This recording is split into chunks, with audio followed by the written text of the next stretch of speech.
जय Jagannath welcome to back my channel मुड़िया भारी बढ़िया एक्सप्रेस आज हूँ पवित्र विश्वकर्मा पूजा आ समस्त वाणिज्य बिजनेस सब बहुत भलरे हो तो आज आपण मैंने देखिपे तो ये छोट झीटा को मोर सर्ट भिडियो रे आपण मैंने बहुत थर देखिथे तो भावुवे ये झीटी के ये झीटी है मो मौसी झी आ से दी जन हेले मो मौसा आ मौसी मौसी को मो नानी बोली डाके तो ये आमर फोटोशूट चलता कौ खुशी जेहेतु आम कुन्नी मो भौणीर तार बर्थडे आसूची फास्ट बर्थडे से तार फोटोशूट चलता आउ यही पार्क रे बहुत सारा एक्टिविटीज अच्छी जोटि कि छुआ माने तांकर छुट्टी दिन को बहुत सुंदर बिताई पारे आउ गोटे कथा कि सबुदिन मन रखा कथा कि आमे वीकली जितेबाला आमको गोटे दिन ऑफ मिले ना आमे आम फैमिली सहित बितेबा निहांती जरूरी कहीं फैमिली रो गोटे गोटे पर्सन आम पाई बहुत इम्पोर्टाट तो ये आमर बहुत सारा छोट छोट जिनस भी माने कैमेरा पर्सन नहीं आसी फोटोशूट पाई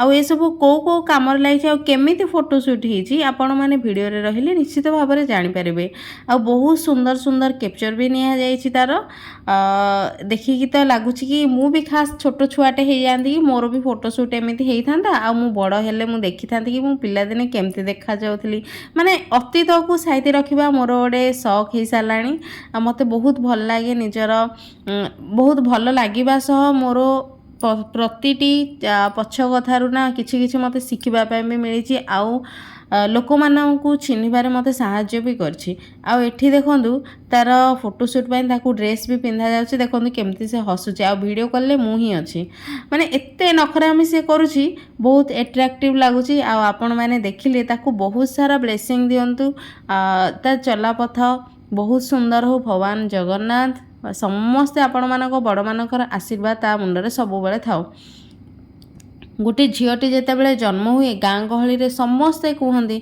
हाँ झीटी जन्म है बाहा एमती सब कहते बहुत जिनस कहते तो आजिकल से सब जिनस नहीं जेहेतु आग काले पैसार बहुत अभाव थिला तो झील को बाहा दबा बेले आमको यौतुक ए सब देवारे जदि न दे पारे बापा माँ तो बहुत कथा भी से माने शुणुले निंदा अपवाद भी शुणुले किंतु आजिकल पैसार अभाव तो नहीं किंतु गोटे झील बाहा सारा पर निंदा आज भी अच्छी आ निंदा से शुणे तो यहाँ छाड़ू निंदा कथा तो छाड़ू किंतु बापा गोटे झील को जेतिकी भल पाइबा दे पारे ए दुनिया रे कहीं नहीं जड़े कि से झील को एतिकी भल पाइबा दे पारिबो तो सबुबले मन पड़े से बापघर कथा कि माने देखो एठी से फोटो उठेबाई समस्त को विरक्त करिबो बोली ता सांगरे ता भाई ता भौणी मामू बापा माँ समस्ते जाइछन्ति माने गोटे छोट जिनस को ये करने जितेबाला आम बड़ हो जाऊ बाहा जाऊ सबू डिसीजन आम उपर आसी जाए एमती बड़ बड़ धरणर असुविधा भी आसी जाए आम क्या कहवाई भी आमको दुख लगे आम पाखरे कहीं भी न था तो पेरेंट्स तो सब रे खास चिंता लगे जे ना मु कहले काले मो पेरेंट्स दुख करेंगे तो गोटे झील मन भितर बहुत सारा दुख को लुचि रखि थाए सबू झील मानू ये वीडियो देखले हुए तो लगे खास मु भी मो छोट बेले को फेरी जाती कि मो बापा माँ पाखे सब बेले रुहति आमती भल पाइबा स्नेह पाउथांती गोटे भाई पाई तार भौणी जेतिकी जरूरी बापा पाई ता झील माँ पाई ता झील गोटे फैमिली पाई झील ही सुंदर आ झील ही घर को परिपूर्ण करथाए झीलटी जितेबाला बाहा ही चली जाए से घर पूरा सुनसान लगे तो ये देखते से फोटो उठेब बोली केते जन ता पछरे लागी सी भी बहुत खुशी रे फोटो भी उठाऊँच राति बहुत है किंतु तार स्माइलटा मुहरे से रखी थकिनी जितेबाला सबू कुनी कुनी झील मानकर मु वीडियो देखे ना मत लगे खास ए माने यही बयस अटकी जाती कि भगवान न बड़ करंतु कहीं से खुशीटा से सुखटा ना आउ कहीं दे पारे जो खुशी जो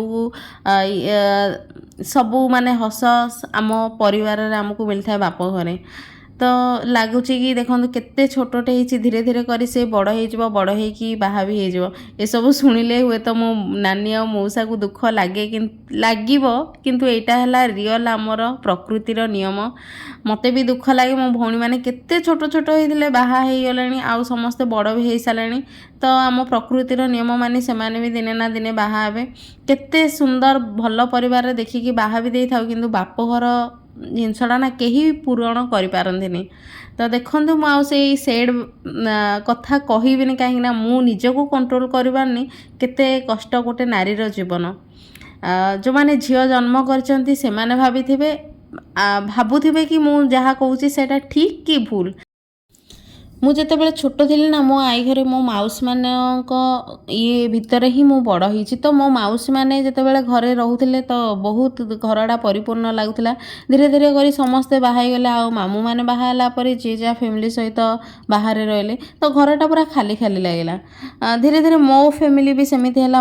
ମୋ ଭଉଣୀ ବି ବାହା ହେଇସାରିଲା, ମୁଁ ବି ବାହା ହେଇସାରିଲି। ତାପରେ ଆମ ଘରଟା ପୁରା ଖାଲି ହେଲା। ଗୋଟେ ମାନେ କଥା ମାନନ୍ତୁ କି ନ ମାନନ୍ତୁ, ଗୋଟେ ଝିଅ ପାଇଁ ହିଁ ତା ଘର ପରିପୂର୍ଣ୍ଣ ଲାଗେ ଆଉ ବହୁତ ସୁନ୍ଦର ଲାଗେ।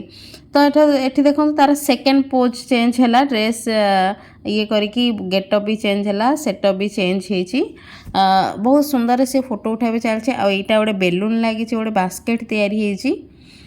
ଯେହେତୁ ମୁଁ ବି ନଥିଲି, ଭିଡ଼ିଓ କରିକି ମୋ ଭଉଣୀ ମୋତେ ଦେଇଛି। ଆଉ ଦେଖନ୍ତୁ ଏଇଟା ଗୋଟେ ବହୁତ ସାରା ଆକ୍ଟିଭିଟି ଥିଲା, ଆପଣମାନଙ୍କୁ କହୁଥିଲି। ଇଏ ବି ଆମ ମାଉସୀଙ୍କ ପୁଅ। ଏମାନେ ଆଉ କ'ଣ କରିବେ, ସିଏ ତାର ଫଟୋ ଉଠାରେ ବ୍ୟସ୍ତ। ଆଉ ଏଠି ମୋ ମଉସା ତାକୁ ବୁଝାଉଛନ୍ତି କି ଫଟୋ ଉଠାଇବା। ସେ ଛୋଟ ଛୁଆଟା କେତେ ନିଜକୁ ସମ୍ଭାଳିକି ରଖିବ, ତ ସିଏ ବି ବୋର୍ ହେଇସାରିଲାଣି। ତାପରେ ଫଟୋ ପୁରା ଦିନ ସାରା ଲାଗିଗଲା ସେଦିନ ଫଟୋ ଉଠାରେ। ତାପରେ ମୌସମଟା ବି ମେଘୁଆ ଥିଲା, ଯେହେତୁ ସେଥିପାଇଁ ବହୁତ ସୁନ୍ଦର ସବୁ ଜିନିଷ ହେଲା।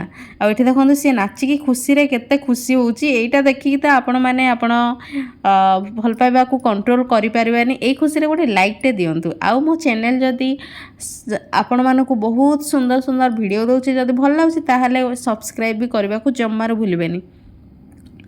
ତ ଏସବୁ ଦେଖିକି ବେଗ୍ ଗୋଟେ ପଛରେ ପକେଇଛି ସ୍କୁଲ ଗଲା ଭଳିଆ। ଦେଖନ୍ତୁ ଆପଣମାନେ କାର୍ ଗାଡ଼ି ଧରି ବାହାରିଲା ମୋ ଭଉଣୀ ବୁଲିବାକୁ।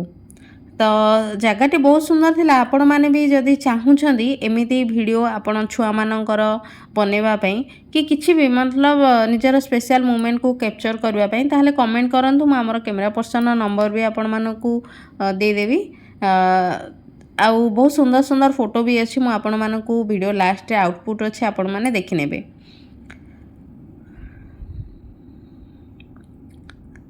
ସତେ ଯେମିତି ସବୁ ଜାଣିଛି ଲେଖି ପକାଉଛି। ଦେଖୁଛନ୍ତି ମୋ ଭଉଣୀ କେତେ ଟ୍ୟାଲେଣ୍ଟେଡ଼। ଆଉ ଏଠି ସବୁଠି ଲାଷ୍ଟରେ ଆସିଲା ତାର ଏବେ କେକ୍ କଟ୍ ହେବ। ଆଉ ଗୋଟେ ଡ୍ରେସ୍ ପିନ୍ଧିକି ସେ ଏଠି ବସିଗଲା। ଆଉ ଯେତିକି ତାର ପାର୍ଟନର ମାନେ ସବୁ ଯାଇଥିଲେ, ସେଠି ସେମାନେ ବି ବସିଲେ, ମିଶିକି ଏବେ କେକ୍ କାଟିବେ। ଯେହେତୁ ଦିନରେ ଇଏ ପରିଶ୍ରମ କରିଛି, ଆଉ ସେମାନେ ବି ଆଠୁ ଅଧିକା ପରିଶ୍ରମ କରିଛନ୍ତି ୟାକୁ ମାନେ ଆକ୍ଟିଭ୍ ରଖିବା ପାଇଁ। ତା ପାର୍ଟନରମାନଙ୍କ ସହିତ କିଛି ଫଟୋ ଆଉ କେକ୍ କଟା। ଆଉ ଆପଣମାନେ ଏଇସବୁ ଦେଖନ୍ତୁ ଫଟୋ କ୍ୟାପଚର୍ ହେଇଛି। ମୁଁ କିଛିଟା ଫଟୋ ଦେଇଛି, ଆହୁରି ବହୁତ ସାରା ଫଟୋ ଅଛି ତାର ବର୍ଥଡେରେ, ଆପଣମାନେ ଦେଖିବେ। ଲାରି ଲାପା ଲାରି ଲାପା ଲାରି ଲାପା, ଦୁନିଆରେ ସବୁଠାରୁ ଭଲ ମୋ ପାପା। ଆଉ ଏଠି ମୋ ଭଉଣୀ ତା ମାମାକୁ କହୁଛି, ମାମା ଆଉ ଫଟୋ ଉଠେଇ ପାରିବିନି ମାମା, ମୁଁ ଥକିଗଲାନି। ଆପଣମାନଙ୍କୁ ଯଦି ମୋ ଭିଡ଼ିଓ ଭଲ ଲାଗୁଛି ତାହେଲେ ଲାଇକ୍, ସେୟାର, ସବସ୍କ୍ରାଇବ୍ କରିବାକୁ ଜମାରୁ ଭୁଲିବେନି। ମୁଁ ମୁସ୍କାନ ରହିଲି, ନମସ୍କାର।